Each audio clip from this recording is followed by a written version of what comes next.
Hi, everybody. My name is Max Cumming, and I'm a program associate and video producer at the National Coalition Against Censorship. And I'm so excited to welcome you all to our second workshop about how to shoot your short documentary as part of the Youth Free Expression Film Contest, which has the theme for 2026 of documenting our democracy. So joining us today are two very special guest co-hosts. First, we have Jonathan Whittaker. Jonathan is a filmmaker as well as an instructor who has been in the film industry for years, doing all kinds of different stuff from directing, whether that's shorts or fiction or documentary, to camera operation. And he was also an instructor at the New York Film Academy for many years. Jonathan, welcome, and thank you so much for joining us. Yeah, thank you, Max. Very honored to be here. Very excited. Anytime I get to collaborate with the National Coalition Against Censorship is a good day. And you're right, many years. I actually had to shave this morning because I realized how many years were piling up. So you all didn't have to see that. But yeah, as Max said, I work and have worn many hats. I've played almost every role on set as I was learning the ropes and coming up. And I'm just really excited to be here with you all and share some of that knowledge that we've acquired through the years.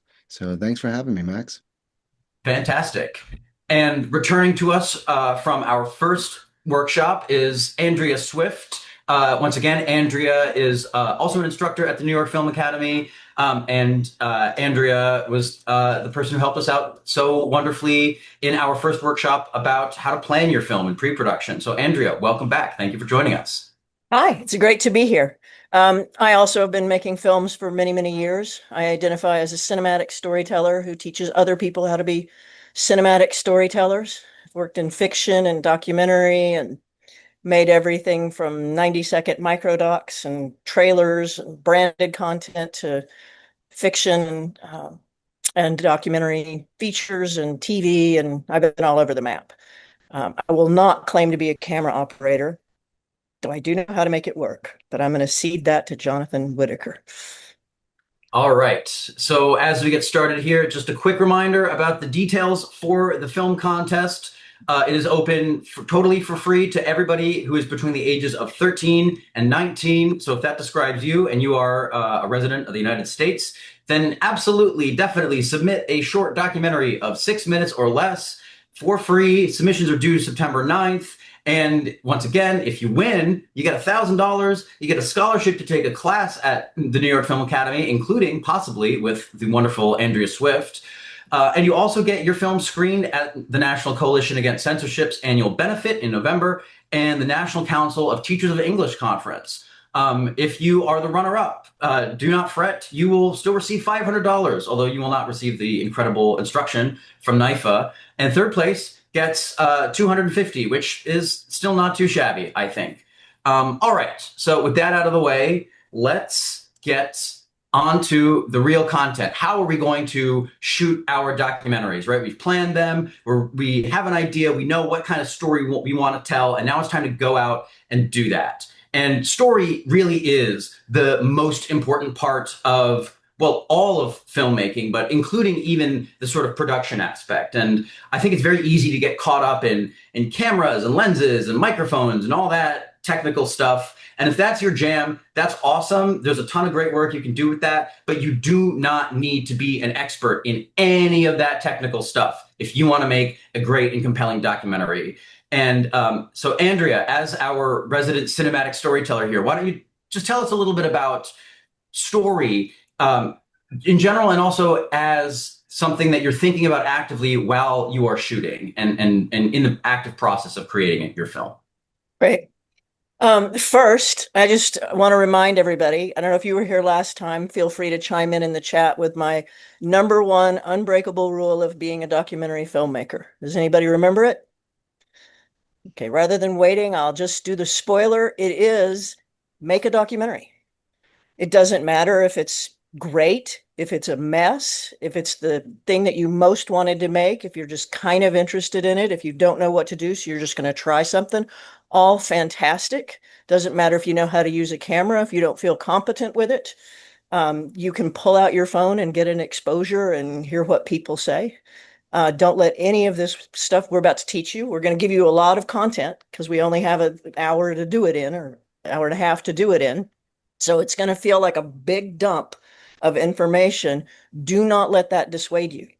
You take from it whatever resonates with you and you feel like you can use. But if you have a good story and we can see it and we can hear it, that's what we need. I mean, that's what makes the world go round. Everybody knows you can use money later.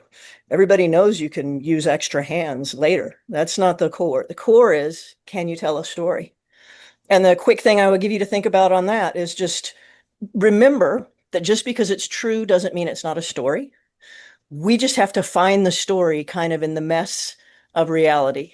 There's some ways to do that. I don't know how deep we want to get into it. Maybe later, if we're making good time, I can come back and add some of it. But you know in your gut what a story is. You can feel it. You probably tell 50 of them a day. You're just looking for what happened. Story is something that happened. The more emotional it is, the better. And the more you can clear out the debris of everything that doesn't matter to it out of the way, the better. But the big thing is just start. That's right. Thank you, Andrea. So well put. Couldn't have said it better myself. And yes, like you said, the way that you're going to learn how to do this, the way you're really going to get good at capturing that story in a cinematic format is just by doing it. The way you learn is by doing it once, and you get some things right and some things wrong, and you say, I'll remember what I did right, and I'll figure out how to do it better the next time. And believe it or not, it doesn't take that long before that expertise begins to accumulate. Yeah. Okay. I will just jump in really quickly, Max, if I may, and just second that and just say, like, I know this is a bit redundant, but just get out there and make it. And there's really no such thing as failure, right? I think oftentimes the procrastination is a byproduct of our fear of failure. But we realize that the only thing that's a failure is a failure to learn from our mistakes. And you're going to make mistakes, and that's awesome. That's great. That's golden. Embrace it. But you can't be afraid to go out there and do it. If you're not making mistakes, you're not trying hard enough. That's rule number 2. Go make a bunch of mistakes. Just try not to make the same ones the next time. But if you do, fine, do it That's again. Exactly. All right. So as we start to think about how we're going to begin shooting our film, you may very well wind up working with other people. And filmmaking can be, if it can feel a little bit stressful, right? There's something happening and you want to get it right, or you only have so much time. And so being able to have a cohesive group and work well together is very important for that. And maybe this is kind of elementary, right? Maybe this is something that you guys understand just from working on group projects in school together. But with all that being said, everybody knows the trope of the dictatorial director, right? The crabby director who just snaps demands at people and barks commands. And that is not being a good director, right? That is not how you run a film set in a responsible way. That is not how you're going to make the best film. That's how you're going to alienate your collaborators and be unable to continue to work with them. So you first of all should decide just how are we going to operate, right? Maybe somebody's in charge of the camera. Maybe somebody's listening to the audio if you have a microphone set up. Maybe if you're working with a subject, you have somebody you're kind of following or interviewing. You have one person who's dedicated to kind of talking to them or asking them questions. And defining these responsibilities ahead of time is important. What is not as important as picking who's going to be the director and who's going to be the executive producer. And the titles they might be fun and fancy, I mean, you can be the king of England, but that's not going to make your documentary any better if you can't work well with your collaborators. So if you are going to have somebody who has the right and authority to tell somebody else what to do, then above all, that person has to be nice. You have to be nice. You cannot get angry or frustrated with them when there is a mistake, because as we said, there will be mistakes. You will make mistakes and your collaborators will make mistakes. And the best way to approach that when it happens, even if it is so frustrating because you lost something you thought was so important, is let it be a learning experience. And it sounds cliche, but I promise you we're telling you this because it is really true.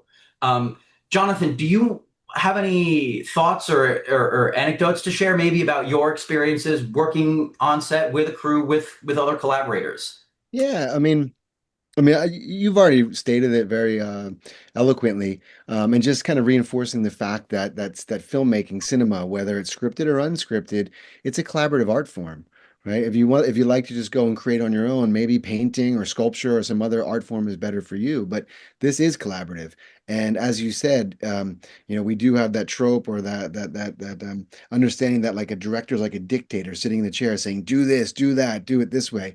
Truth is, some directors are like that. I've worked with some of them. It's not a very pleasant set to be on. The real director, they realize that it's communication. You communicate your vision, you communicate what the story is about, and then you inspire the rest of your crew members to come and bring something to the table. And I think I mean, you guys are all in school, right? You've all had group projects, and you know when you're on a group project, when you make a suggestion and someone shoots it down and says, "No, we're not doing that." And then you make another suggestion, you're like, "There's a no, no, no, that's a dumb idea. We're not doing that." What happens? You stop making suggestions.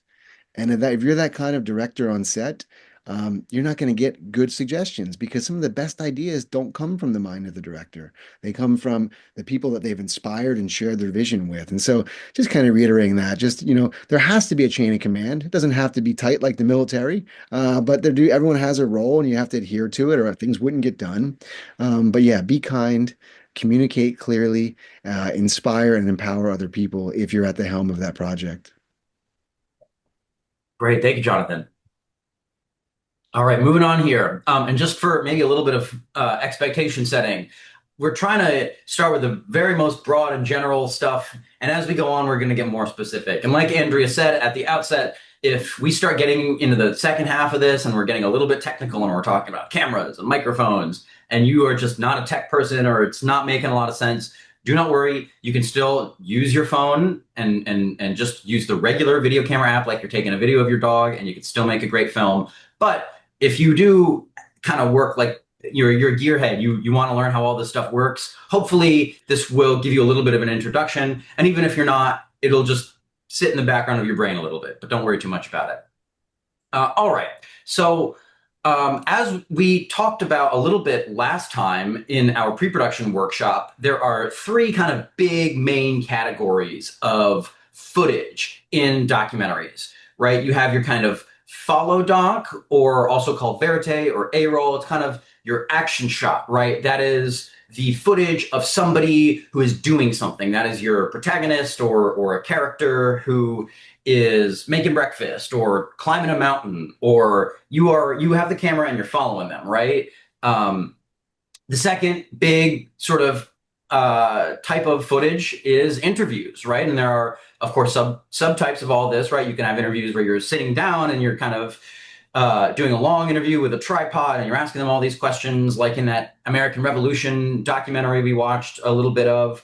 Or it can be a very quick kind of impromptu interview, like Inquiring Nuns that Will showed us, where you've just got your camera and you come up to somebody on the street and you ask them a couple of questions.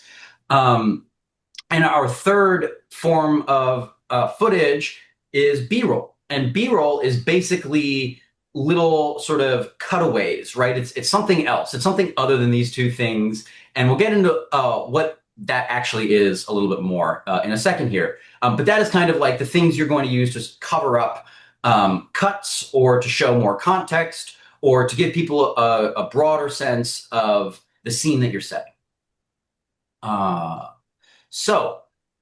For follow docs here, I kind of introduced it already. Andrea, do you want to explain a little bit more about this sort of follow doc format and what people should think about when they're doing this sort of documentary where they're following a subject in the world?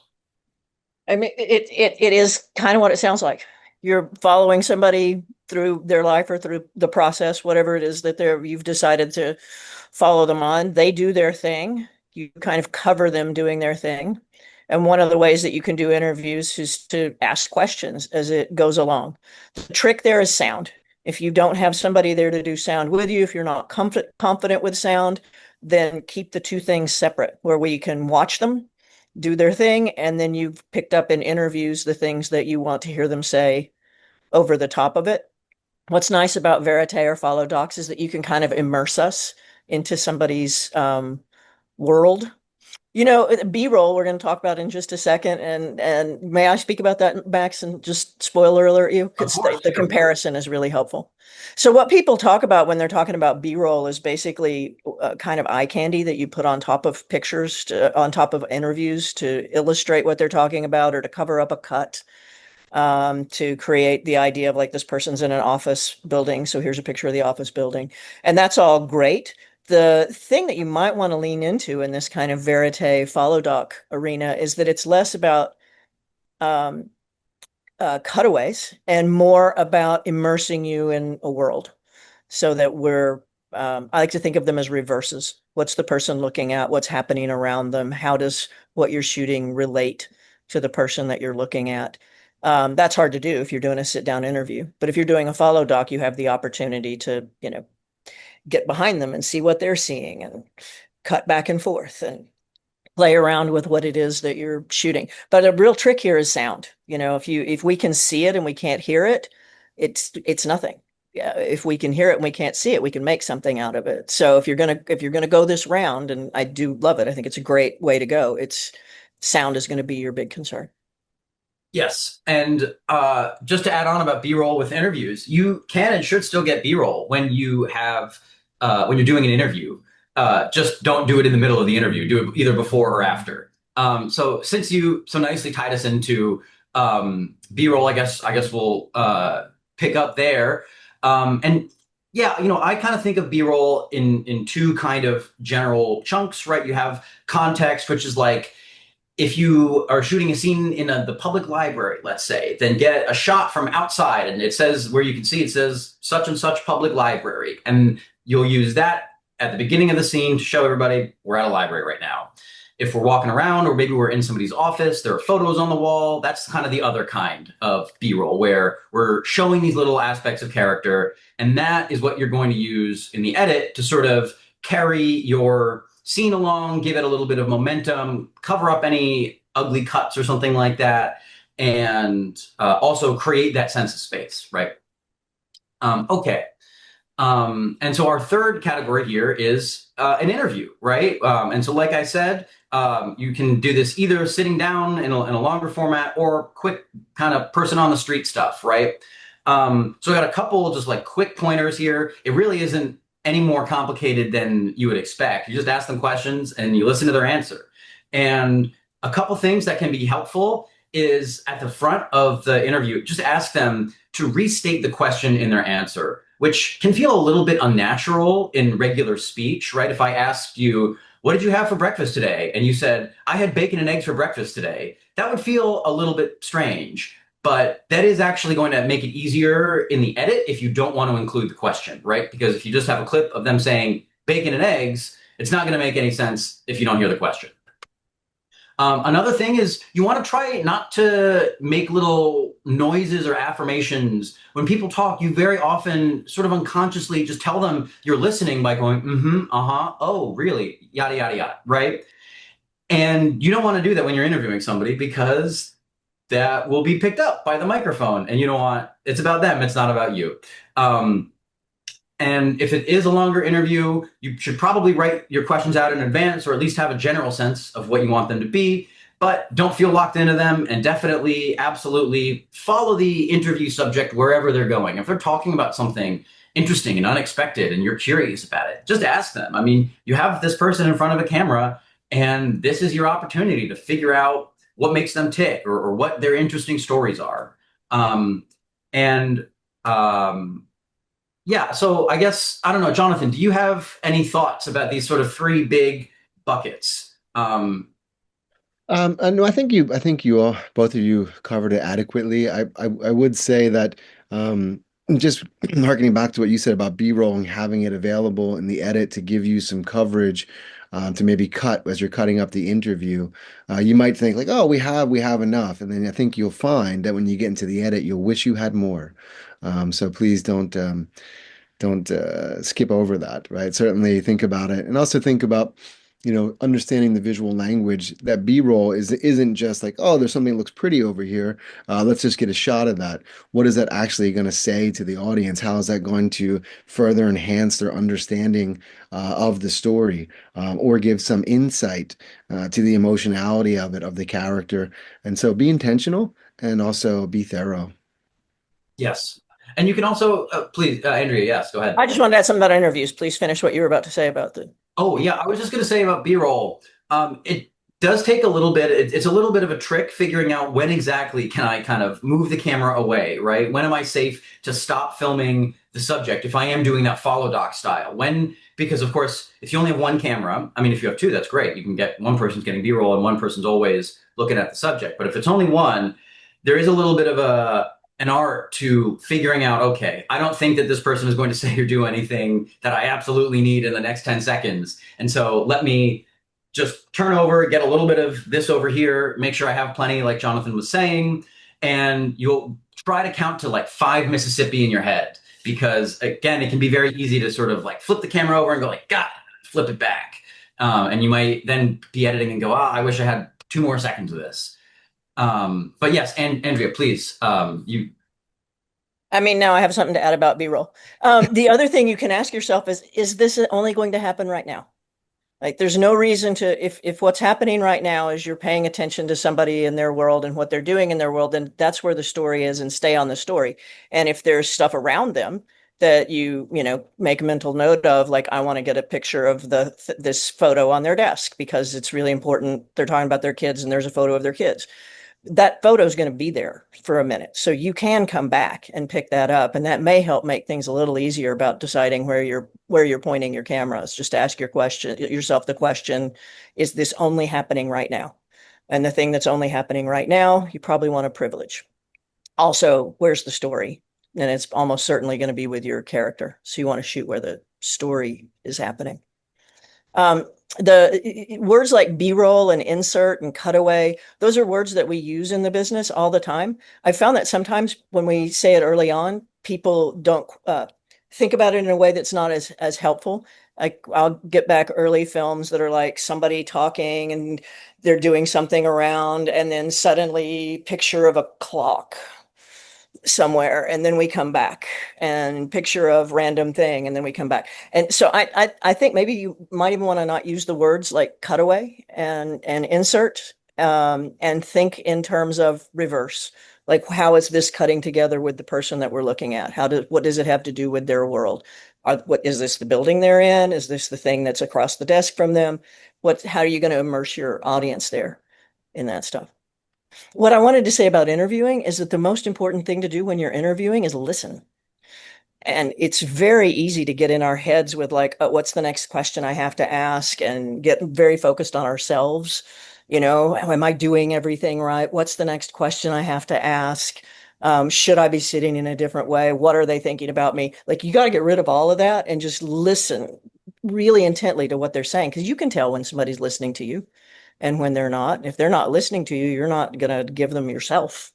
You're going to try to get to the end of the sentence as fast as you can. And one trick I would throw out there is when they stop talking, just be quiet. Don't ever jump in and fill the gaps. Just give it a minute, because they may be working on something they then want to keep saying. So there's a little bit of like, breathe, listen, and be comfortable with empty space. Yeah, don't feel like you need to fill it, which is certainly certainly an impulse of mine. Yeah, it is definitely a little bit of a weird feeling at first to sort of sit there so quietly, and you can nod your head. I do a lot of nodding when I'm interviewing somebody. And yes, Andrea, to your point about get the B-roll later, I once took an airplane just to go get some B-roll. I took 2 flights and all I got was B-roll, nothing else. So if it can wait, then let it wait. All right, so now that we've gone through and learned a little bit about what the general things, the categories of footage you're going to get are, let's talk a little bit about some very elementary cinematography basics, right? How are you going to use the camera? What are the little things you can do to kind of upgrade your, how pretty the image is? And I will first of all, this isn't on any of the slides, but of course, like everything else in filmmaking, the real way you're going to learn this is practice. You get out and you do it, and you will figure out, especially watching your footage back afterwards, you'll go, oh, that looks really good. That shot didn't turn out. And being able to recognize that is going to make you a better cinematographer. So, Jonathan, we have a slide here about the rule of thirds. Do you want to explain what that is? And after we have a couple examples. Yeah, I mean, the rule of thirds really refers to like when we think about how we I don't want to get too much into the weeds, but when we look at an image and we look at the frame, right? There are different parts of the frame, and we can break it up into thirds. That can work from the top to the bottom, or we can work from the left to the right. And just understanding that what is most pleasing to the human eye, and it has a lot to do with how we read images, is that if we, instead of placing something dead center, we work with the rule of thirds to place our main subject matter. Understanding that, so you see, there's a great pictorial reference of that there. We see the main subject would be the gentleman holding the camera, and instead of putting them dead center and framing it up, he's slightly favoring the left-hand side of the frame. And that's just more pleasing to the eye. And again, we can talk about circadian rhythms and how we actually read an image. We can talk about the Fibonacci sequence and all of that, but just trust that it's been, time tested. You watch many films, and I'm sure you'll see these patterns over and over again. Here we have, right, where we have the ocean. This one we have the the sky, where the water and the trees are favoring the bottom third. The next image, you have it represented again with the coastline is on the right-hand side, where a lot of what we call like the negative space or the open space is on the left-hand side. And so instead of just like framing up dead center, which you could do, that's not like something that's not breaking a rule, but it does force the eye to continue to come back because the edges of the frames do have energy to them. And if something is dead center, it feels like all the energy is pushing in on them. And if that's what you're trying to communicate, you can do so without anything verbally said or anything on the screen. But just understanding that for balance of it, unbalance is actually better and is more pleasing to the human eye. I will quickly point out, without getting deep into Gestalt theory, that the different thirds of the frame have more importance to them. And so the right-hand side of the frame, all the way on the right, that is actually the most important and powerful part of the frame. Same with the top third being more important and powerful than the bottom third. And so sometimes if you just want to establish like the authority of somebody speaking, if you simply frame them up where they were favoring the right third and then the top third, you would automatically convey on the subconscious level to the audience that this character knows what they're talking about and they speak with authority. Conversely, if you wanted to say something about the character not having such prominence or depth of understanding or experience or authority, you could put them on the left-hand side and towards the bottom half of the frame. And you'll see this in films all the time. I mean, one really quick example of how that works, think about all of the talk shows you might have watched in your life. Where does the host sit? They're always sitting on the right-hand side. That's by design, right? Because it's their show. Regardless if they're interviewing presidents of the United States or big celebrities, they sit on the right and the guest sits on the left. Now, of course, there are exceptions to that. I'm sure you can call on them, but for the most part, that's how they do that. And so it's understanding that number one, it's pleasing to the eye from a composition standpoint, and two, and maybe this should be one or 1A, what it conveys about the character or the element that is actually in the frame and its importance within the context of the story. Could you clarify left and right when somebody's looking at a frame? Yes. So it would be from the viewer's right. So for example, here the sun setting, where the sun I'm assuming is as it's going down the horizon, in this image would be on the right-hand side of the frame. So from the camera standpoint. So if I'm standing behind the camera, it would be camera right versus camera left. Yes. And the one thing I'll add about it is, well, two things actually, is number one, it's very easy to turn on guidelines that will show you this layout here, where you're looking at the actual 1/3 sort of slices of the frame like this, whether it's your camera phone or a professional camera. There is almost certainly a setting that will let you do that to make this very easy.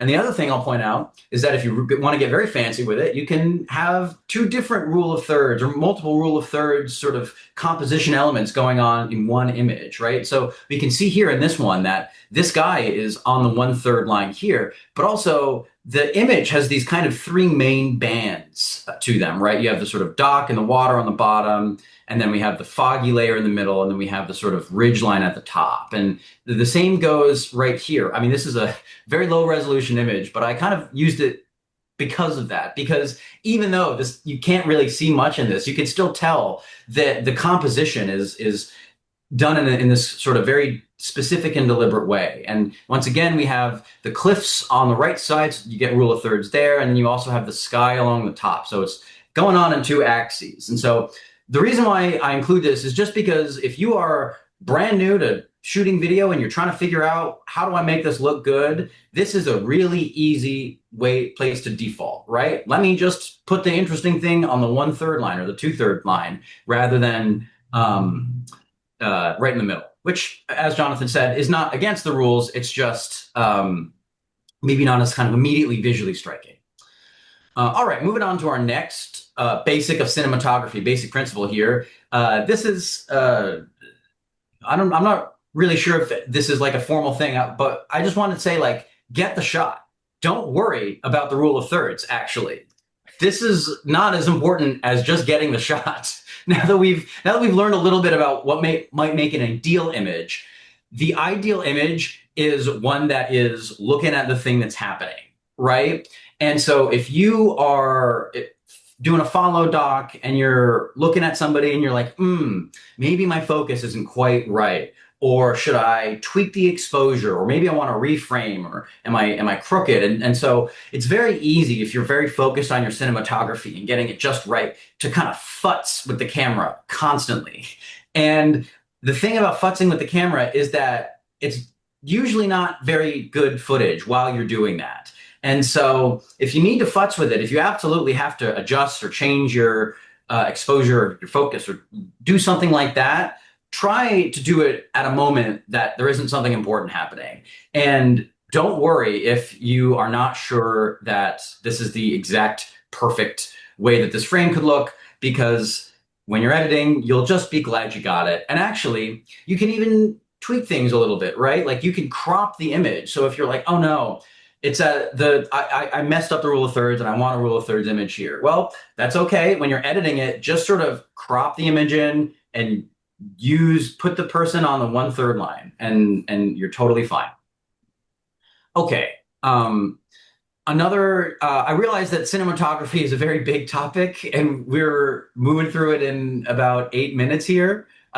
So I just wanted to recommend a couple, I think, pretty entertaining online resources where you can kind of watch like a 10-minute YouTube video where somebody who's, been to film school will tell you like, okay, here is, something about how Wes Anderson composes his film, or there are a lot of great, these three YouTube channels I recommended here are pretty good about sort of talking about the fundamental elements of filmmaking and cinematography. And again, you don't need to do this to know how to make a documentary, but if you're falling asleep or you got some downtime and you're looking for something to fill the space, then just kind of consuming a little bit of an explainer about how some of your favorite movies work and how the cinematography is sort of designed in this deliberate way is informative. And of course, what is even better is just watching movies and watching documentaries and watching them actively and thinking about the choices that are being made. Especially rewatching movies, right? The first time you watch a movie, you should, if it's a good movie, be focused on the story and what's happening. And then the second or third or fourth time you watch a movie, it's one of your favorites, you already know what's going to happen. And so you can kind of see what they're doing at the beginning to set up the end. And you can focus on maybe the way the frame is composed. And, they're doing the rule of thirds there. And look at that cutaway to some B-roll. And I wonder if they're hiding an awkward quote underneath that B-roll, things like that, right? It's a lot of fun to kind of pick apart your favorite movies like that. Although sometimes once you start, it's hard to stop. Okay.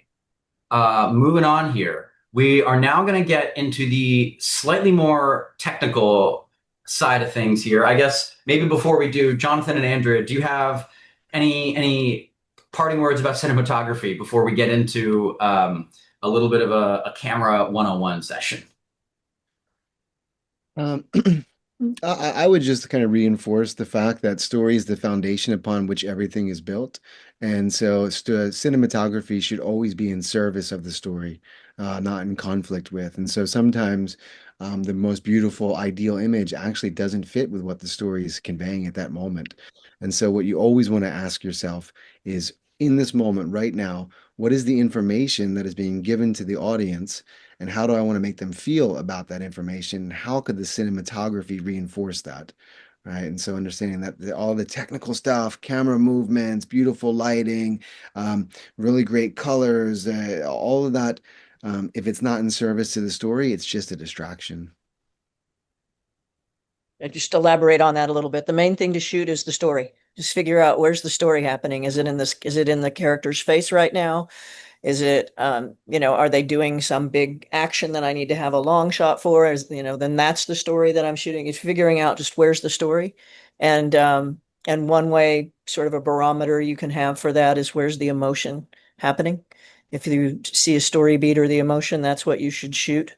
I love that Max made the observation about adjusting.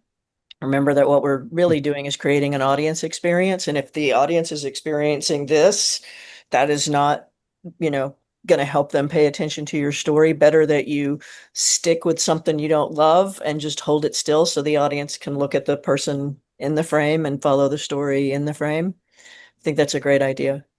And I guess the other thing I would say is that all these rules that we're giving to you, anytime anybody's giving you rules about film, remember these are not like the laws that if you break, you go to film jail.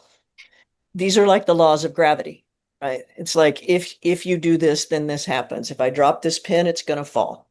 It's not going to fall because Max and John and I said it should fall. It's going to fall because it falls. And so these are, kind of principles. This is what happens if you put things here. Always you can use those principles in ways that are not what people usually do with them. And you just mentioned Wes Anderson. Wes Anderson likes to put everything in the center of the frame. You know, Kubrick does a lot of putting things in the center of the frame. So none of what any of us are sharing with you is like, these are musts. It's like, this is the effect. This tends to be the effect if you do this thing. Yes, part of the fun of filmmaking is learning a rule and then breaking it, I think.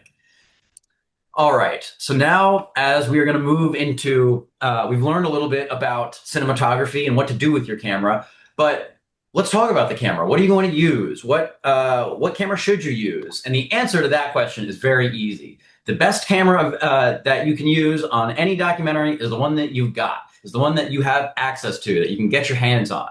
It doesn't matter if could maybe, you don't need to buy a fancy cinema camera that costs hundreds of thousands of dollars, or even a little camcorder, because your phone will do just fine. Your phone will do everything you need it to do. And if you really want to get in the weeds, if you are like, I want to be a filmmaker, then even still start with your phone.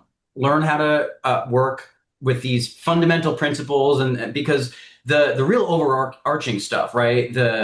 What's important is not the specifics, the nitty-gritty of your gear. It is the story and how you're telling it. And you can learn how to do that with whatever gear you have. And so to that point, shoot before your production day on whatever camera you're using. You want to test, you want to be comfortable with with your gear. And if you're using something you're unfamiliar with and you're trying to capture something that's important and you're suddenly troubleshooting and what's happening and why isn't this working, that's never a fun situation. And so just following your friends around or recording mom making dinner, whether if you're using a camera, whether it's even if you're using your phone, practice with it, right? Get comfortable and have a sense of what it's going to do. I don't know. Do you have any camera thoughts, Jonathan, beyond that? So many thoughts, but no, I agree. I mean, as you said, the best camera is the one that's available, and certainly with the power, the resolution, of the cameras that are in phones today is insane. I mean, it's way more powerful than anything I had in grad school. And so it's really incredible, and it's certainly legitimate. Andrea and I have several friends who have had feature films that were released theatrically that were shot on early iterations of the iPhone. And so it is entirely legitimate. It's a tool. Um, and so yes, and I also agree with practicing. Anytime that a cinematographer is going to go out and try a different film stock or a new camera with a new sensor in it, they go out and shoot tests. And so you may not have tons of time to do that and shoot a whole battery of tests, but just getting familiar. That familiarity breeds comfort. You know, you get comfortable then, and when you're more comfortable, you're more open to creativity. You're a better player on set, and it's one less thing you have to worry about because there's so many things you worry about on a set.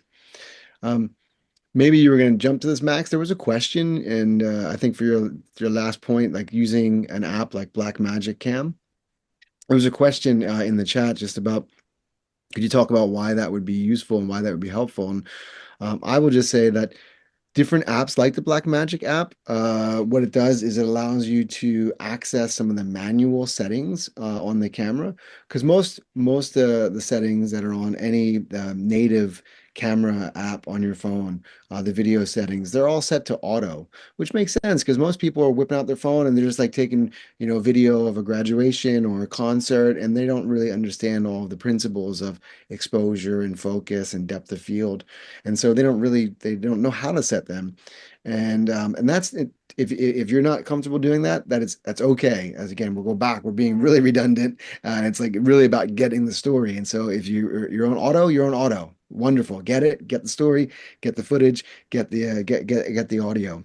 But what does happen when you're on auto is that you're ceding that control to the mechanism, and sometimes if something walks in the background, something enters the frame, and the size of it is graphically larger, or the camera just reads it as being important, it might shift focus to that. It may change your exposure in the middle of a shot.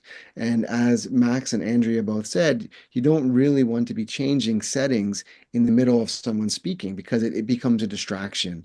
And so having that level of control over it and being able to fine tune it and then set it and then not change it is definitely preferable to then having it on auto. That's the main plus of using an app, a third-party app that will give you that level of control. Yes, exactly. And I also think that an app like that, and we will get into more specifics about the app and how to use it. But it also is a nice kind of intermediate step, right? If you have been using your phone and you feel comfortable with it, but now you do have some practice and you are thinking like, oh, I didn't like the way that it changed my exposure or it refocused in the middle of the shot.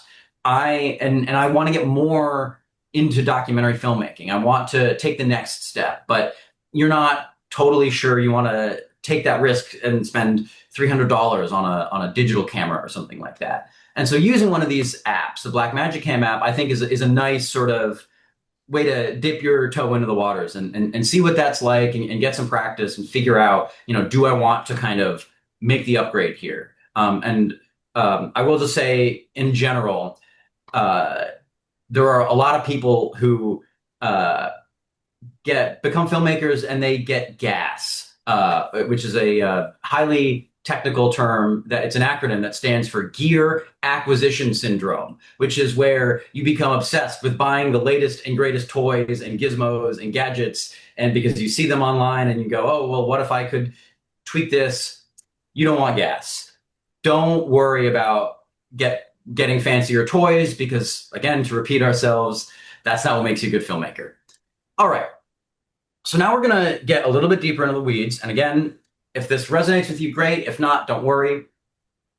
So every camera operates based on exposure. Exposure is just how bright or dark the image is, right? And that is determined by how much light is coming into the camera. And whether it is an old school film camera or your cell phone or a video, a tape camera or a fancy IMAX camera, they all function in fundamentally the same way.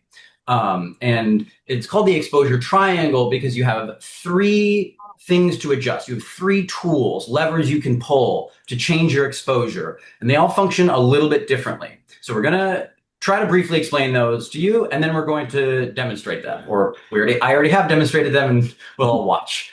Okay, so first we have the aperture. Aperture just means how big is the opening that the light is going through. And usually that's going to be in the lens, right? And it is expressed as a ratio. Don't need to worry about that. But basically, the lower number means more light is coming in. You also have shutter speed. Shutter speed refers to how long the camera is exposed to light, right? Like if you think about an old school film camera, you'll hear like that click. And what that sound of the click on like a 35 millimeter, like a film camera that you load in, is the sound of the shutter opening, right? And it exposes the image for a fraction of a second in most cases. If you are doing really dark photography, maybe a little longer. Basically, that is obviously a very important element to determine how much light is going to come in. And the final element of the point on the exposure triangle is your ISO, which I believe is not actually an acronym, but is a Greek word, and I don't know what it means. But it doesn't matter. ISO means just how sensitive the camera is to light, right? It is, whether it's film or whether it's a digital sensor, it may, you can change either by replacing the film or by just dialing your settings up and down. You can change how sensitive it is, so it needs more or less light to get the same exposure. Okay, so all of these will change how much light is in your image, how bright and dark it is, and yet at different times you might want to adjust one or the other. So how do you make that decision? Well, let's go into each of these in a little bit more depth. So aperture, when you open it up, you are actually going to have less and less of the image in focus. So if you look at my icon, my video in the zoom here, you can see that I'm in focus. I look very sharp, right? I'm not blurry. And also my door and dresser behind me are in focus, right? That is called, that's a very deep focus, right? And so you can see on this sort of example image here on the lower right, you can see the hat and the sunglasses, and also the background is pretty sharp too. So that is, that effect is achieved by closing that aperture, closing that opening in the lens down very far, right? And so you're letting less light in, but you get more focus. And so to keep it the same exposure, all four of these images are different apertures. And so you can see the background is much blurrier in the top two here, even though the sunglasses and the hat are still in focus. And so in order to keep the overall amount of light the same, even as you close down that opening in the lens, you adjust your other settings. Hey, So Max, next we have shutter speed. Max, I'm just going to jump in really quick just before we move on to shutter speed and ISO. One of the good ways to think about, or at least to have some visual imagery about aperture, it's actually based on the human eye, right? And so then human eye, we have an aperture. We call it the iris. And during the day, and you all know this, if it's a bright sunny day, it really closes down, right? Your iris closes down because there's a whole bunch of light outside, and then if we let all that light in, the exposure wouldn't work when it hits the rods and the cones in our eyes. It would be overexposed. And I think you've probably seen that happen sometimes when you're maybe on the beach and it's a bright sunny day and you look up at the clouds, you're like, oh, I can't see it. And you see no detail in the cloud. That's overexposure. So then what do? You get sunglasses and you put them on. And so that's artificially knocking down the amount of light. And also, of course, at nighttime, what happens? Your pupils dilate. They open up because they need more light to be able to form the image. Otherwise, it would be underexposed and you wouldn't be able to see the detail in that. And so exposure is about, do we get to see the detail, the information that's in the frame that the director wanted us to see? And just like the human eye, and maybe you're not so aware of this, but we can actually see further during the day because our pupil is more closed down. It's much harder to see further at nighttime when you're for example, when I'm driving a car, I can drive during the day, it's fine without glasses on. If I try to drive at nighttime, I need my glasses to be able to see. And same with being in a dark theater. And so really what this is, it works on auto in our eyes, and it could work on auto in your camera. But if you want to do it manual, you'd be able to set the f-stop based on the amount of available light. But then, of course, the byproduct is the depth of field, the area of acceptable focus. And the Um, other just simplest version of this is like make sure if it's not going to be too dark or too light where you're going to shoot. If you don't want to worry too much about the setting apertures, then just do it based on where the light stays sort of more in the center. And what's too dark and too light will depend to some extent on what camera you have. So there it goes back to Max's point of testing. So you want to not just get comfortable with the equipment, but also think ahead about what the situation is going to be when you get there and what your strategy for that is. yes, absolutely. So now moving on to shutter speed. Shutter speed refers to the amount of time that the sensor is exposed to light. So the way this works on a sort of still camera, right? If you're taking one picture, is pretty straightforward, right? It kind of opens and there's a certain amount of light that goes in and then it closes back up so the image doesn't get overexposed or blown out, right? Is another way of saying that. Now, video cameras work in the same way. It's just that they take a lot of pictures every second, right? Rather than just one. They're taking probably 24. 24 is a very standard frame rate. Frame rate means just how many pictures per second, how many frames. 24 is what almost every movie you've ever seen has for a frame rate. And so 24 times a second, that camera is going to make one image. And then when you play them back, it looks like motion. And for each one of those images, the shutter speed is determining how long they are exposed to light.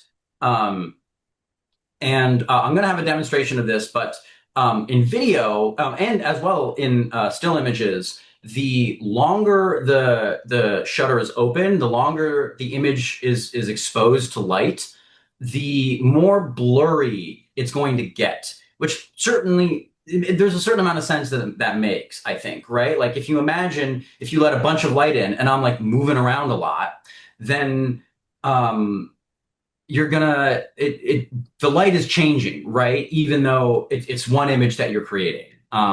Here's a perfect example. So shutter speed is expressed as a ratio, right? It is rather as a fraction of a second. So if you are spinning a pinwheel and then you take a photo of it at 1/500th of a second for the shutter speed, for the amount of time you're exposing it, then the pinwheel is going to look frozen because you're taking that picture so fast that you're not getting any of the kind of blur of the movement of the pinwheel. But as you slow down the shutter speed, as you leave it open for longer, more time while the pinwheel is spinning, it is having that light hit the sensor. And so you get a blurrier image. And that also holds true for video. And I will show you an example of what that looks like in a minute. Jonathan, do you have any thoughts or about shutter speed? I feel like it can sometimes be a little bit confusing, the difference between frame rate and shutter speed. Yeah, I guess I would. I mean, we could talk about it for quite a while, but I would not want to overwhelm them.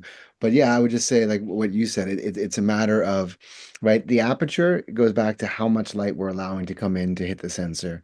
The shutter speed is the amount of time we're allowing that sensor to capture that amount of light that we set with the aperture. And as you said, as long as that shutter is open, if something is moving, if it's in movement, as long as that shutter is open, then of course that movement is represented as blur. If something is completely static, nothing is moving, and that shutter is open for a quarter of a second, there'll be no blur to it, right? Because it has to do with the motion of it. Um, and the shutter speed is a byproduct of two things. Again, without going too much into it, of the science, it's a byproduct of your frame rate. So 24 frames per second, which is the standard. Wasn't always. They toyed with everything from like 14 frames a second on up to like 60 frames a second. They realized that was the closest to what the human eye sees in regards to motion blur. So it's a byproduct of how many frames, so how many revolutions that shutter is making per second, and then the size or the angle of the shutter opening. You think about it like, think about like if you ordered a pizza. When you first get that pizza and no one's taking a slice, that would be a 360-degree shutter, right? where there's nothing open of it, right? It would be or 0 degree because there's no opening to it. And as you start taking slices out of that pizza, it opens up the shutter angle more and more and more. And most shutters are half of a pizza, right? So which means that half of the time it's open, exposing the sensor, and half the time it's closed as it spins around one complete revolution per frame. And so the easy way to think about it then is like, okay, if that's the standard, if I'm shooting 24 frames per second and it's open half the time and it's closed half the time, what is my shutter speed? Well, it's 1 over 48, 1/48th of a second, which oftentimes is rounded up, as Max has here, is 1/50th of a second. But if you were shooting 48 frames per second, so it's doing 48 complete revolutions, you guys can check my math on this, but it would be 1/96th of a second for a normal shutter speed. And so in most cameras, you can change either the frame rate or you can change the angle of the shutter opening. But both of those, of course, then affect the shutter speed. And so like anything though, you think about it like this could be an aesthetic choice. I'm making this choice because the blur looks really cool, but it really should be appropriate for the story, right? And so maybe that motion blur does help to enhance help the audience understand what's happening in the story. Um, Otherwise, yeah. Anyway, that's it, Max. Just so they understand what's underlying and what sets the shutter speed. Yes, thank you. So yeah, sorry, Andrea, you're muted. I am going to keep chiming in since you guys are so good at explaining all of this. I'm just going to be the chorus that keeps coming back to, or you cannot think about it. It's okay. You can shoot, what your phone automatically does, what your family's camcorder already does. You do not have to think about the shutter speed unless you choose to change it. Exactly right. Yes. So as Jonathan sort of explained, shutter speed is a little bit unique in video because most of the time if you need to change your exposure, if you want a darker or brighter image, you're actually probably not going to adjust your shutter speed because you want that twice the frames per second, you want that half the pizza. And so you just kind of leave that. And so the final sort of tool you have to adjust your exposure is your ISO, which is how sensitive the camera is to light, right? So we've controlled how much how big the opening is in the lens and how long that opening is letting light through. And so now the last variable we have here is how sensitive is this sensor, right? Or the footage or whatever is kind of making the image, whatever it's being captured on. And it's expressed as a number. And a higher number means a brighter image. And this is a pretty easy way to affect your image or to change your exposure without affecting the image a ton. Now, as you raise the ISO, every camera, and some are better at controlling this than others, but every camera is going to have more noise in the image or sort of visual static. And what I mean by that is this. So I think you can kind of see that on the left-hand side here, we have an image of the Empire State, and it's been taken twice from the exact same spot, one with a very low ISO on the left side here, and one with a very high ISO on the right side here. And so you can see it's kind of like staticky on the right. And again, this is also an aesthetic choice. Like all of these other ways to adjust exposure, maybe you like that noise. Maybe you think that gives it a kind of like grainy or gritty feel, or you want it to kind of, it's a little bit Blair Witch maybe.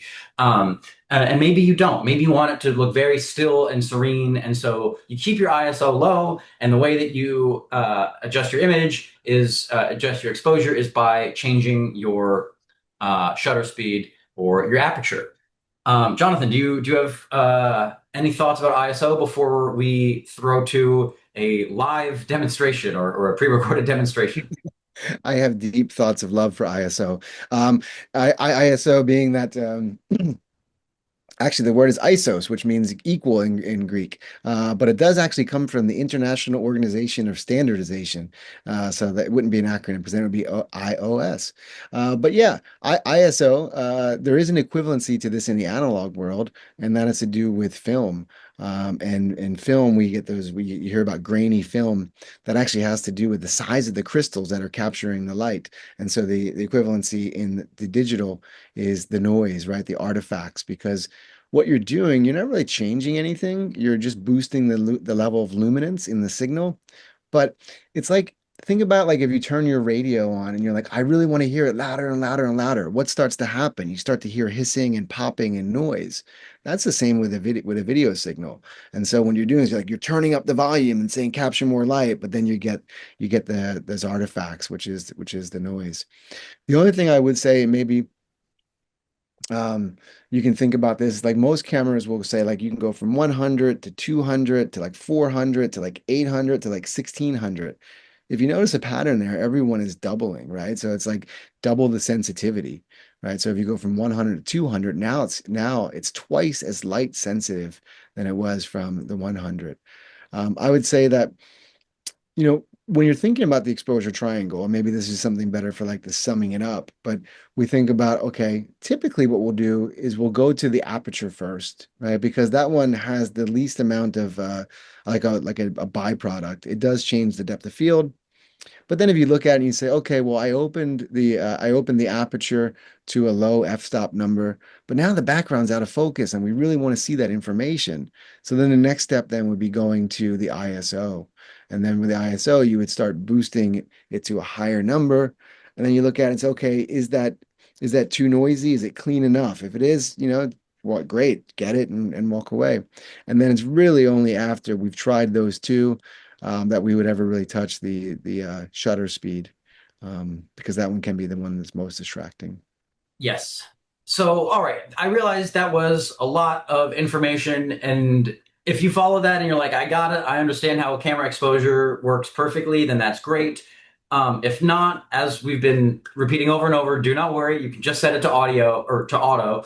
But I last week went out into the park and I brought my documentary digital camera and I set it up on a tripod and just walked through how the exposure works so that you can kind of see it, what this is in action. And so I'm sure this will be terribly embarrassing, but hopefully this is helpful.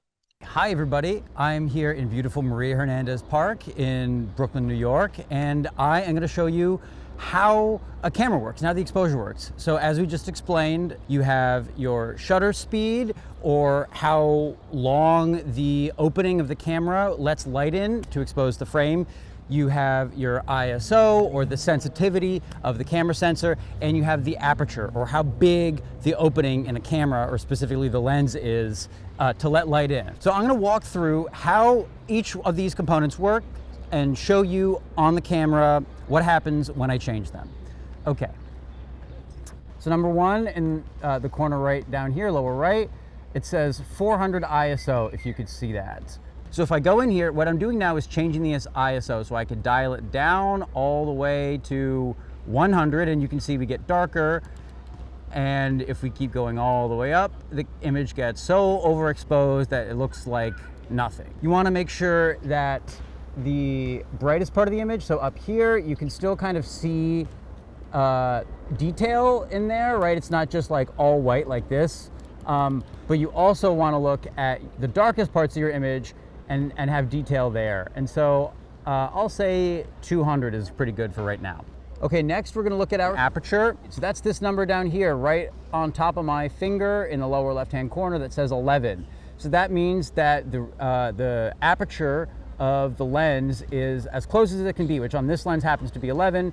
Okay, so now we've changed our aperture all the way down to 2.2.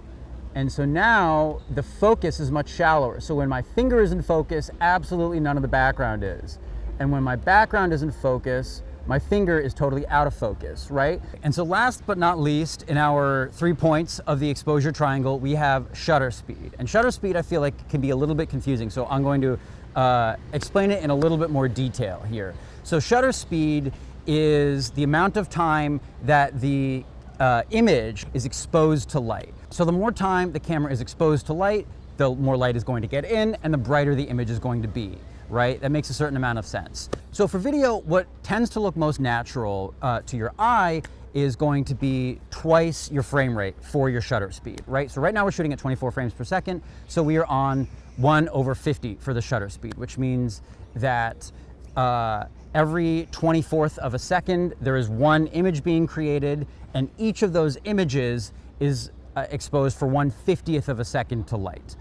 Something else about shutter speed that is important to note is that as you change it, it will cause the motion in your images to look different. So if you look now, there's a little bit of a blur to my hand, right? It looks kind of normal. So now I've set my shutter speed to 2000. Instead of 1/50th of a second, it's 1/2000th of a second. And I've increased my ISO to compensate. And so now the image is still correctly exposed, but the motion is very strange. There's no blur at all, and it looks odd. It looks like a camcorder or reality TV. It doesn't look very pretty. It's one of those things in filmmaking that might seem a little bit obscure or not that important, and in the grand scheme of things, that is true, but in order to get that look that makes it look, ooh, this is something professional, this is a movie I'm watching and not a TikTok, paying attention to these kinds of things makes a difference. And now I've taken it in the total opposite direction. So now I have moved the shutter speed all the way down to 1/2. And so what you get is this strange, halting, stuttery, smeary kind of look, which is a little bit cool, I think. And you can see if I move it up to 8, it's a little bit better. These are all tools. And as you are in the field and using your camera, you can decide, how am I going to expose my image? Do I want a lot of the image to be in focus?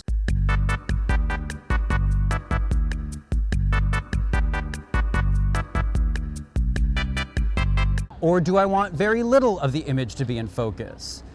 Depending on what your story calls for and what your constraints are, you can do whatever feels best, whatever is going to make for the best movie. And getting comfortable with these choices, learning how to think about them and what's appropriate for when is, I think, part of the challenge and part of the fun of filmmaking. And more than anything else, experience is what's going to help you do that. All right. Hopefully that was a little bit clarifying. I thought that was awesome. Definitely not embarrassing. Thank you, Lee. Jonathan, do you have any thoughts, anything you noticed? I guess the first thing I'll point out is just that, of course, I made sure that you can still see the display in the camera, right? So I recorded not just the regular image, but also all of the settings, right? And so that is what you would see if you were taking that video of me and you were behind the camera, which nobody was, which is why he was out of focus. Okay, so I want to talk a little bit more about using your phone as a camera. We've already touched on this a lot, and I realize that we're starting to run out of time. So I don't want to take too terribly long on this. But yes, as we've stated, all of these principles apply. First of all, they all apply for your phone and for a fancier video camera. But you do not have to use a fancy video camera, and you don't even have to worry about any of the exposure or white balance or ISO or any of these words at all if you don't want to. And so as we've explained, you can totally use the default app on your phone. But if you use the Blackmagic Cam app, which is free for iOS and Android, then you will get a little bit more control. I also think that the image processing in that is maybe a little bit better, but your mileage may vary. The one rule I will, and this is not a rule, this is not a real rule, but it is, I'm going to strongly encourage you that whatever you're doing, if you're making a documentary with your phone, hold it horizontal. Do not hold it vertically. You can make a short film, a short documentary, and have it be vertical.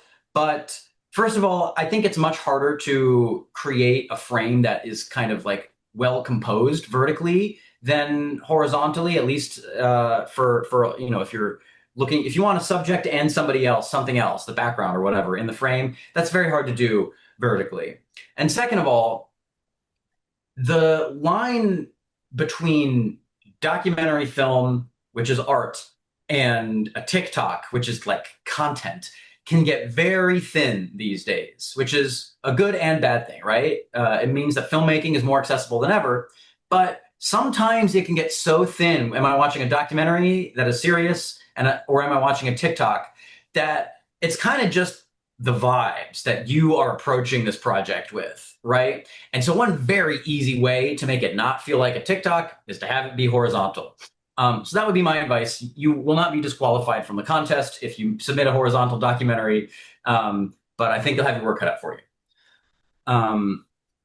Okay, I have another video about how to use the Blackmagic app here, but I do want to make sure we have time for questions at the end. So maybe if we have a little bit of extra time, we can come back to that. But it's not very hard to use. It's pretty intuitive. You can practice with it. You can find a tutorial online, and you can also just leave all the settings on auto, even in the Blackmagic Cam app. All right, moving on to audio. Audio is very important, and it's also a little bit tricky because while you can use your phone as a camera, and that's totally fine, if you don't have something you've thought about, some measure you've taken to make sure that you're getting good audio, if you're especially if you're filming somebody talking, it will probably not sound very good. So the number one basic principle of getting good audio is that the closer to the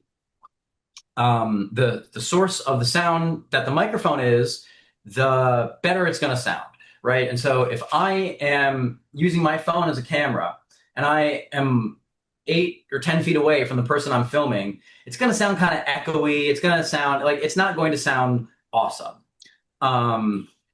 And so there are a couple things you can do to address this issue that I'm going to run through really quickly. The first is to just use another phone as a microphone, right? Just because you can use your phone as a microphone the same way that you can use it as a camera. It's just hard to use it as both at once.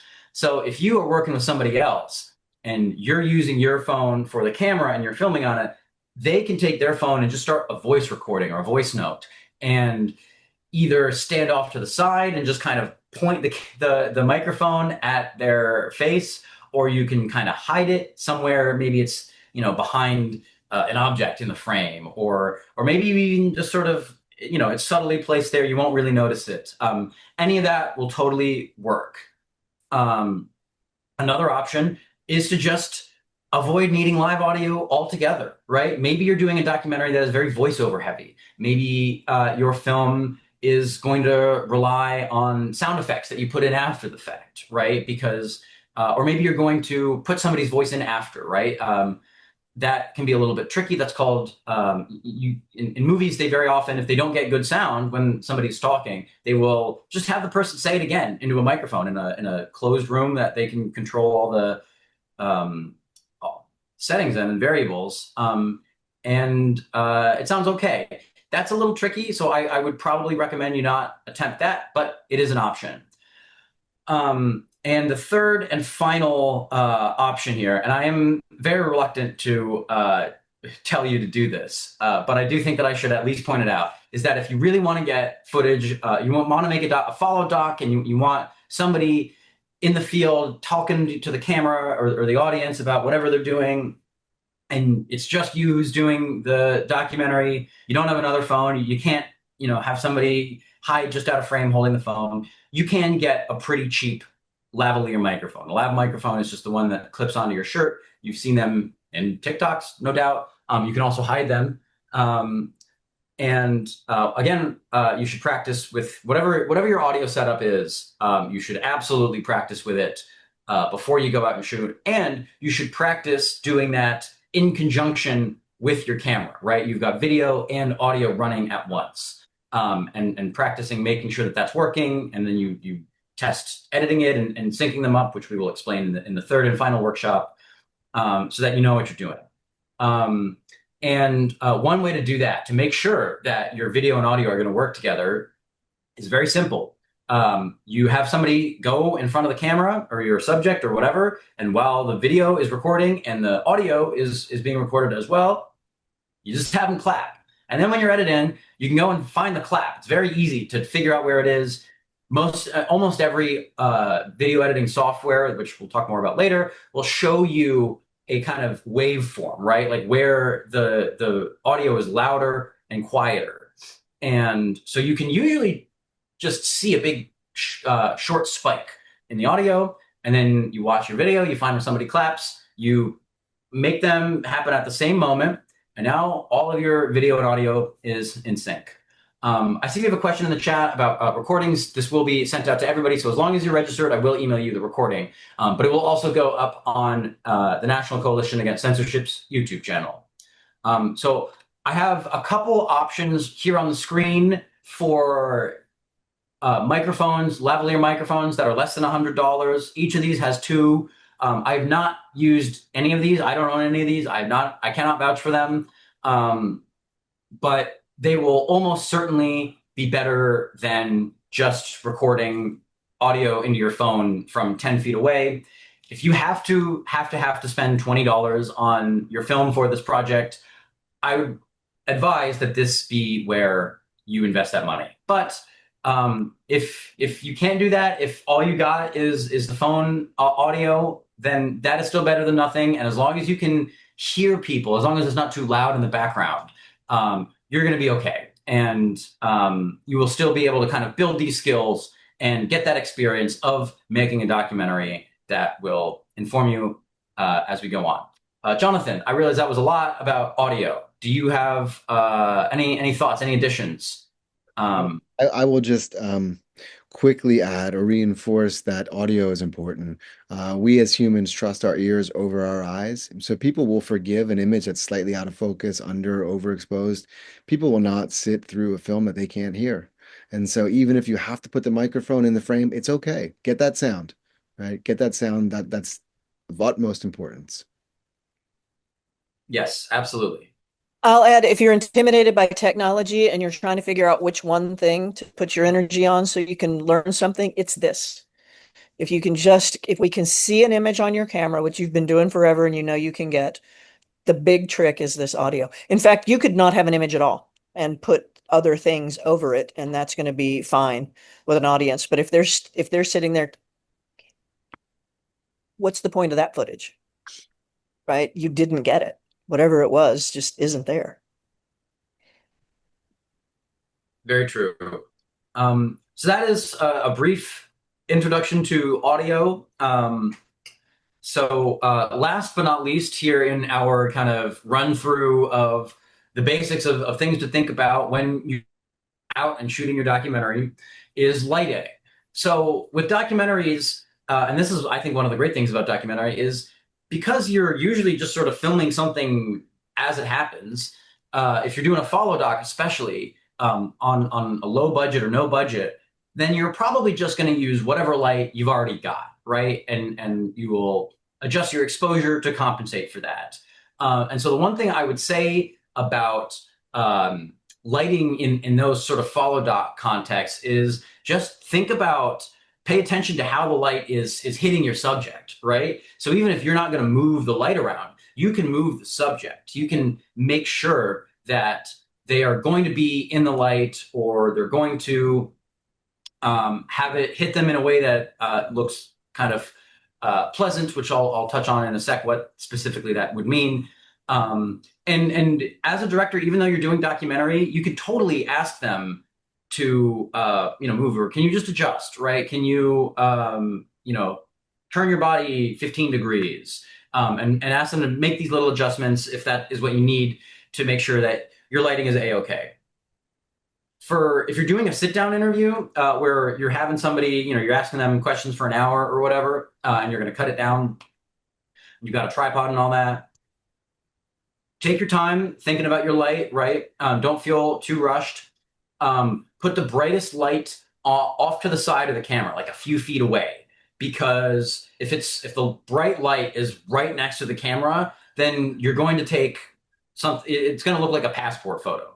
And lighting on people's faces looks best when there's a little bit of contrast from one side of their face to the other. There's a brighter side and a darker side. You can see on Jonathan's video, he is very nicely lit, right? You can see the shadow of his nose on his cheek, and it looks nice. You've got sort of the extreme edge of his face and now he's moved it to the passport photo version. But you can see on the one edge, it's kind of dark, and that looks nice. And it's not too hard. And so now we have a more extreme lighting setup that Jonathan has provided for us, where it's on the further side. And so we get more of his face in shadow, and those shadows are longer and they are darker. You can play with this. Lighting is a lot of fun. Lighting is the where I think a lot of the art of making a beautiful image comes from. But you don't have to worry about getting a bunch of fancy lights and setting them up, and film sets that you maybe have seen behind the scenes photos over. They have all these crazy big lights and stands, and you don't need to do that. You can use the sun. The sun is the best key light or main light in the world, or outside of the world, I guess. So a few more sort of pointers about good lighting. Like I said, you don't want it to be directly straight on, straight overhead as well. Like if you have ceiling lights can look bad. Even if that's the light you've got to use, just have them stand so that they're not right under the light if you can, because you're going to get shadows on that. Their eyebrows, their brow is actually going to put their eye in shadow. And when somebody's eye in shadow, it makes them look kind of almost like not alive, right? And maybe that's an effect you want. It says here you don't want lighting behind someone. That's certainly true for an interview, right? If you're doing a sit-down interview, you want the light on their face. But backlighting can be very nice, right? If you are doing a more kind of cinematic follow doc thing, and you've got their silhouette. So that's not a rule, but if you're trying to sort of focus on someone's face and what they're saying, then the light should be in front of them and not behind them. You want the subject to be the brightest part of the image, generally, if you can, or at least the brightest large part of the image, right? So again, taking Jonathan's background, for example, because it's a nice image, you could see that in general, the background is not as bright as Jonathan is. And in the window, you can kind of see these little points that maybe are as bright or even brighter than him, but that's fine, right? And roughly speaking, the thing that we're supposed to look at is the brightest. Now that he's turned it off and he's backlit, he kind of fades into the background. It's much harder to see him, and you're certainly not drawn to him, right? If he were the main subject of an interview we were watching, we would almost sort of lose interest. But it also does have a kind of very natural, soft feel to it. And so maybe that's a creative choice you want. Lighting, like I said, lighting is a lot of fun. There's a lot you can do with it. It's kind of one of those things like chess where it's easy to kind of just get the quick hang of and not worry too much about, but you can spend a lifetime mastering it and learning everything about it. So yeah, Jonathan, Andrea, do you have any lighting thoughts? And I've got a couple examples here as well. Go ahead, Andrea. I would just say that the simplest way to think about it is shadows, that what you're looking at and manipulating is shadow. And depending on who you are, who you're interviewing or shooting, and what their particular concerns are, may change that a lot. Max is talking a lot about doing lighting off to the side, and that's generally true. But I can tell you that a lot of the celebrities that I shot, they want the lighting low and in front, because that's the thing that minimizes wrinkles and can be a little more flattering, especially if they're not in their teens anymore. So the idea is, again, I think experiment the way Max was talking about, like just get a flashlight and play around with what happens on your little brother's face when you move the light around, or stand in front of a mirror and do it with yourself, so you can just start to get an instinctive sense of what it is. Yeah. Yeah, and I think, again, we can get bogged down with thinking about, okay, we're painting with light and we're sculpting with light, which you are. A cinematographer does paint with light. But at the end of the day, I think you're just there in front of the camera, whether that's your phone or a separate monitor, and does it look good? Does it convey the information that you need to convey, and does it look good? And if not, what can we change about it? Can we move the subject? Can we move the light a little bit? What lighting does is that it takes this two-dimensional medium, film or video, and gives it the three-dimensional feel. If something is just flat without background lighting, the backlight, it just feels more flat. And so having those different fields or planes of light and dark is what gives it dimensionality. But again, at the end of the day, does it look good? Is it exposed? Does it give the information it needs to give? And if not, what do we need to do differently about it? So if you are trying to sort of adjust this light, maybe you do want to take that next step, but you don't want to spend a lot of money on fancy lights. And you can absolutely do a lot of cool stuff with lighting with whatever you've got at home, or you can get at like CVS or whatever. So you can use a lamp or any other light you've got, and then you can make at home something called a reflector board or a bounce board, right? And so this is basically just a solid, 2, 3, 4, 5 foot by 5 foot object that you put out of frame to bounce light or change the way the light is affecting someone's face. And so depending on what color and material that bounce board is, it will change the way the light looks, right? So if you have a pure white piece of styrofoam or something like that, and you put that next to someone's face, it's going to bounce more light back onto their face, and it's going to create a brighter image from that direction. If you have a board that's totally black, it will do the opposite and actually suck some of the light away from their face. It's a kind of sort of negative. It's a removal of a little bit of light. And if you put tin foil around a piece of cardboard or styrofoam, you will get extra kind of bright and shiny and hard light. Light can be softer or harder, depending on how far away it is and whether it is being sort of diffused, right? Like you imagine if you take your flashlight on your phone and you put it up to a bed sheet or something like that, then the light on the other side of the bed sheet is going to be, or like a lamp, right? A lampshade causes the light coming out to be much softer, not as hard on your eyes. It's not going to cast sharp lines in the shadows. Whereas if you take the shade off from the lamp, then you get like an exact outline of your shadow on the wall, right? And that's how you do shadow puppets and things like that. And so the tinfoil, if you put, so here's an example of somebody using a reflector board. This is one that you can buy, but it's no better than one you'd make at home.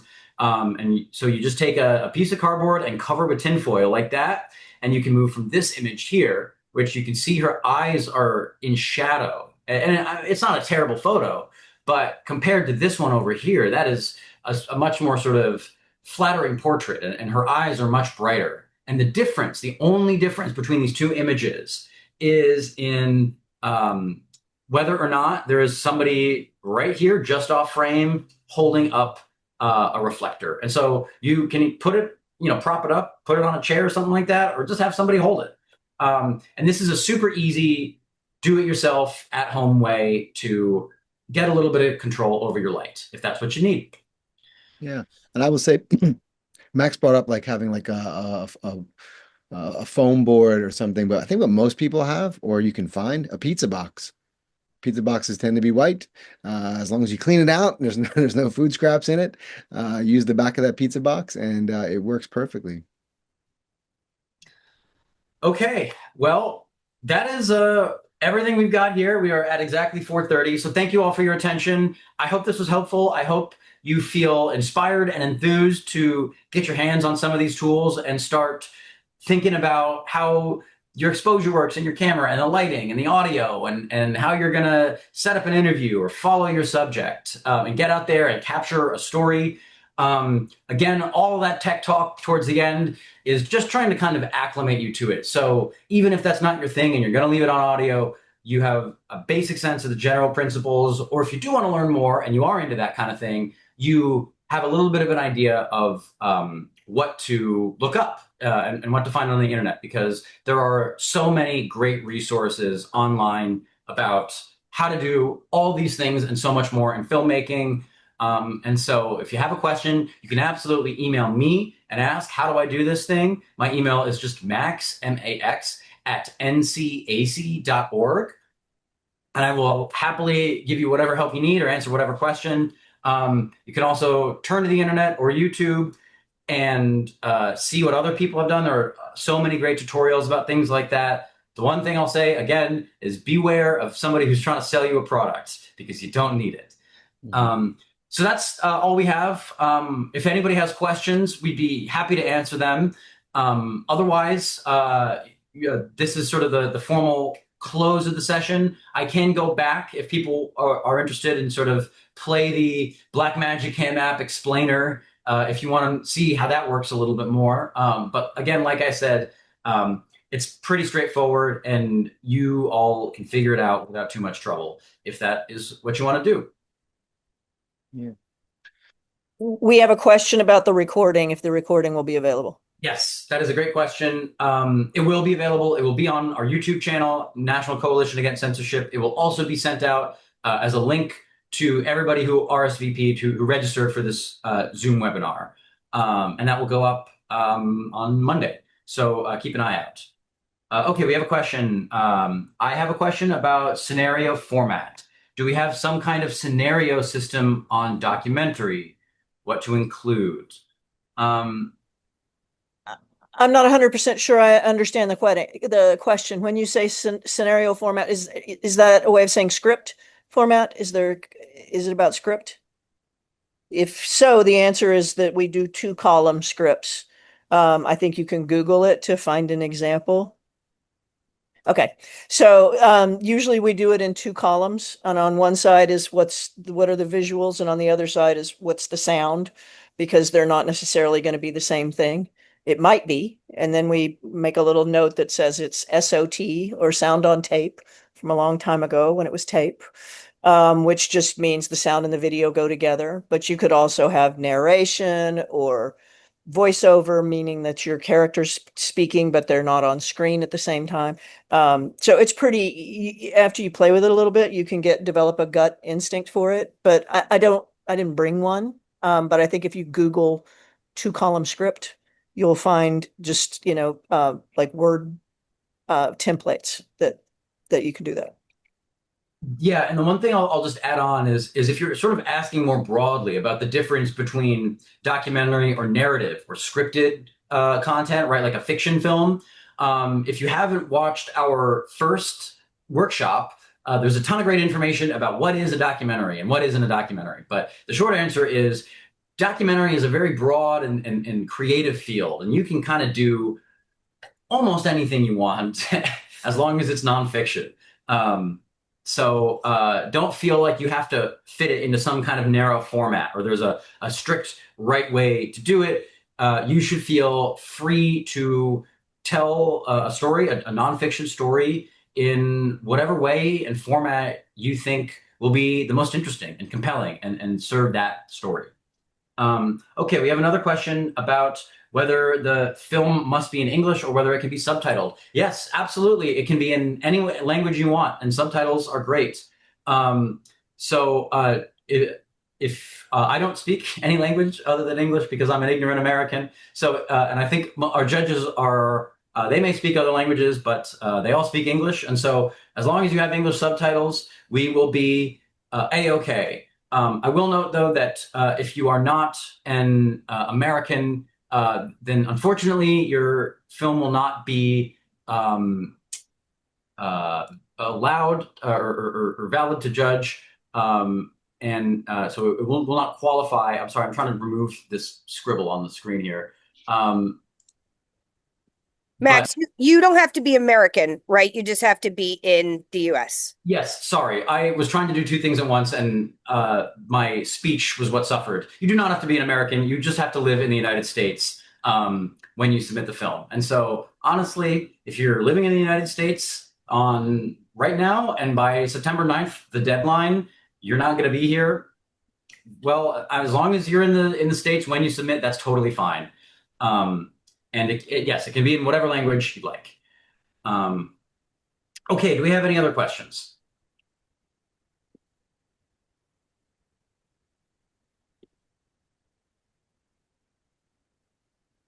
We have a question about the age limit. The contest is open for teenagers, so that's people who are 13 to 19, including 13 and 19. So unfortunately, if you're 21, you will also not qualify for the film contest. However, I would encourage you to still make a film. Thank you for joining the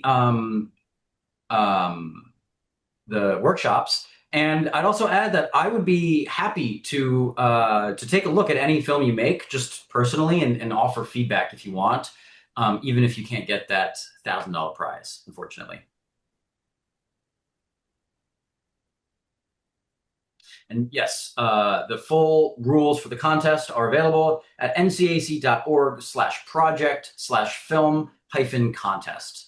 Or you just go to ncac.org. You can find the film contest info under our What We Do tab at the top.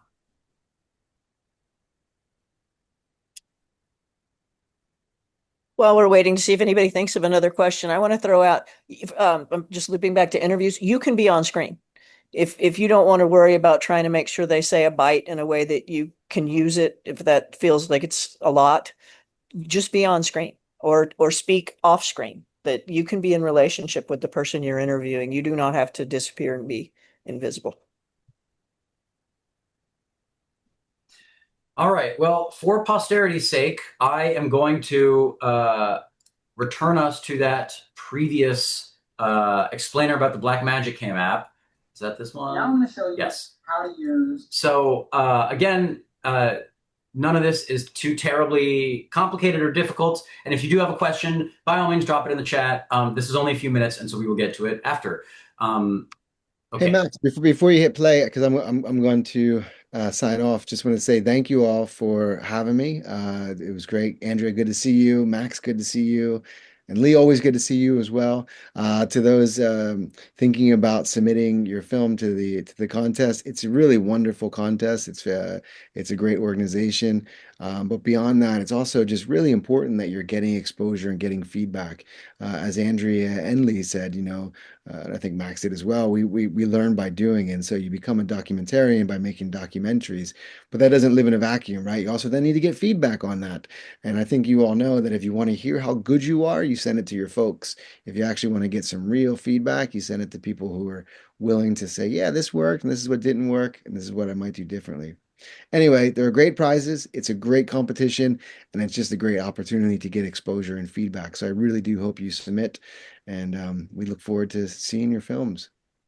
Thank you so much, Jonathan. It was so wonderful to have you lend your expertise. Yeah, thank you. Thanks for having me. I'm going to jump off too, and I'll second, just do it and submit. I hope you will participate in the contest. It's really fun. I've judged it in the past. They're really fun films to see. Don't forget to have a good time. This can all feel a little overwhelming, and, don't let it be. Like, get out there and play. Remember, it's playing and it's experimentation, and that you're making films to talk about a specific subject. So don't forget the democracy. What is it again, Lee? Documenting our democracy. Documenting our democracy. That's the most important thing. However it is you capture that is fantastic, but we're looking forward to seeing how you document the democracy. Absolutely. Yes. Thank you so much, Andrea. Thanks a lot. Great to have you. And Andrea will be joining us for our third and final workshop as well, which I realize I should have shouted out before now. But on June 27th, Saturday at 3 p.m. Eastern Standard Time, the same time on a Saturday on June 27th, we are going to go over the third and final sort of main category of making your film, which is post-production and editing, and what you do once you've gone out and you've captured all this footage and all this audio, and now you have to take what may be hours and hours of footage and turn it down to something that is 6 minutes or less. So be sure to join us then at the same Zoom link to get a little bit of instruction about how you can do that without it being too overwhelming or difficult. Thank you so much, Andrea. Looking forward to it. I'll see you then. Max, thanks so much. Beautiful job. I'm signing off too. Thanks All to right. everybody for joining. Okay. Thank you, Lee. Okay, and so without further ado, we will watch my final sort of little pre-recorded section, just walking through how the Blackmagic Cam app works. So if you're interested in that, stick around. Otherwise, feel free to hop off. All right. Now I'm going to show you how to use your phone with some of these basic fundamentals of video and exposure in mind. So if you want, you can just use the default camera app on whatever phone you have. That's going to be just fine.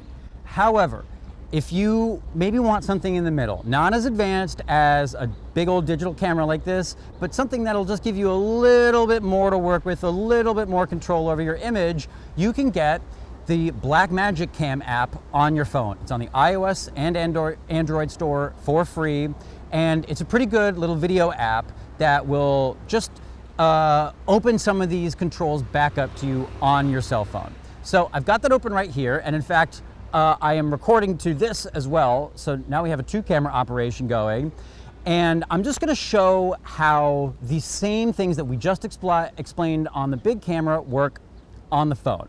So as you can see, first of all, we have our aperture or iris of f2.4 right there. Now that is actually locked. That's one of the drawbacks of your phone, is that you don't actually have that same aperture control over the lens, because it's just frozen on there. It doesn't open and close like a fancier cameras would. So we can see here, we also have ISO, that's down at 20, which is very low. Now, if we just click on ISO, you can see we can dial it up and down just like on the other video camera. And similarly, we also have our shutter speed. Right now that's at 1/50 because the frames per second is 24, and when you're at 24 frames per second, you set your shutter speed to 50. However, as you can see, the image is a little bit bright. The ISO is as low as it will go, but we still need this to get darker if we want to get any detail in that sky. It's just going to be white. You're not going to be able to see the blue in the clouds that I can see right now with my naked eye. So unfortunately, with your phone, if that's what we're doing, we are going to have to raise our shutter speeds. And now it looks fine, but we have lost 1/50 shutter speed natural blur that you're going to get with a different kind of camera. Now, you can also set your exposure in this app to just be automatically controlled.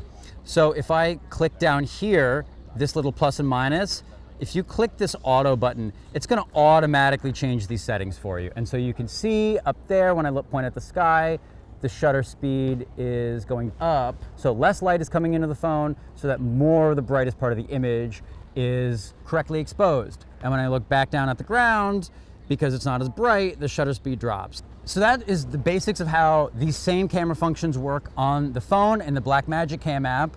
Now let's do a little bit of a comparison. And there you go.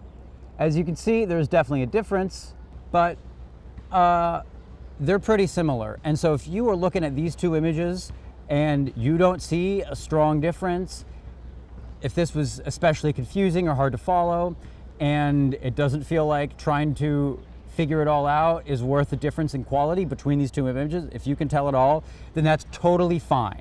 You can absolutely use your phone, whether that's the Blackmagic Cam app or even the regular iPhone camera app. I think that the regular iPhone camera app does not look very good, and so I would say that even if you're going to leave all the automatic settings on, the Blackmagic app is going to do you a little bit more good. But either way, you should not worry about video quality or camera quality or what kind of lenses you've got as the thing that's going to make the difference in your documentary. It's not nearly as important as your story, as your characters, as how well you can put together a narrative and say something about your community, about where you live, about how you see the world. All right. Well, I hope that was helpful. I realized that maybe over Zoom, the video doesn't sort of, it could be a little choppy. So hopefully that came out all right. This will also be on YouTube, as we said. So maybe it'll be a little bit better there.